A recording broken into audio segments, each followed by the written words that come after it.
In today's video, I'm going to teach you how to use Gemini AI with Google Calendar. This powerful combination can help you manage your time more efficiently and make your scheduling tasks smoother. Let's dive right into it.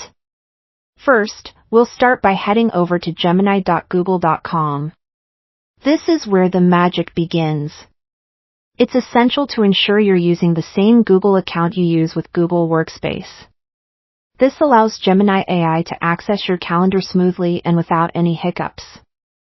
If you accidentally switch accounts, Gemini might not be able to interact with your calendar, which could lead to some confusion down the road. Once you're logged in with the correct account, you can start by asking the Gemini app to create or show an event from your Google Calendar. This is where you truly get to leverage AI for managing your schedule. Simply type in your request, and Gemini will assist you with the information you need. If you haven't already connected your Google Workspace account, now is the time to do so.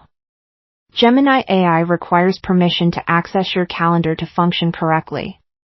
Linking your account is a straightforward process. Just follow the prompts on your screen to make this connection happen seamlessly.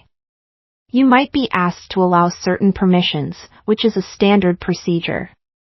This step is crucial as it helps Gemini access the data it needs to assist you effectively. If you're ever unsure about granting permissions, consider what functionality you want and make your decision accordingly.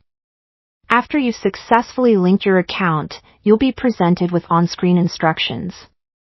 It's crucial to follow these instructions carefully as they guide you through setting up Gemini and utilizing its features effectively.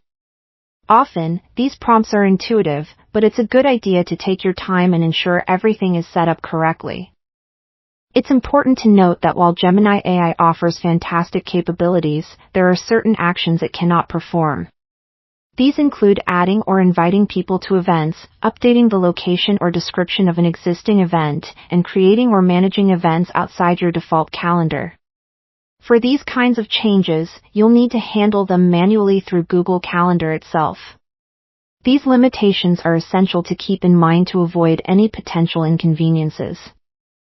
Understanding what Gemini can and cannot do helps you make better use of this tool without expecting it to handle tasks it isn't designed for.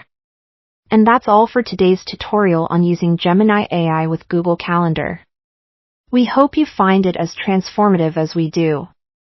By integrating AI with your scheduling, you're not only saving time but also streamlining your life.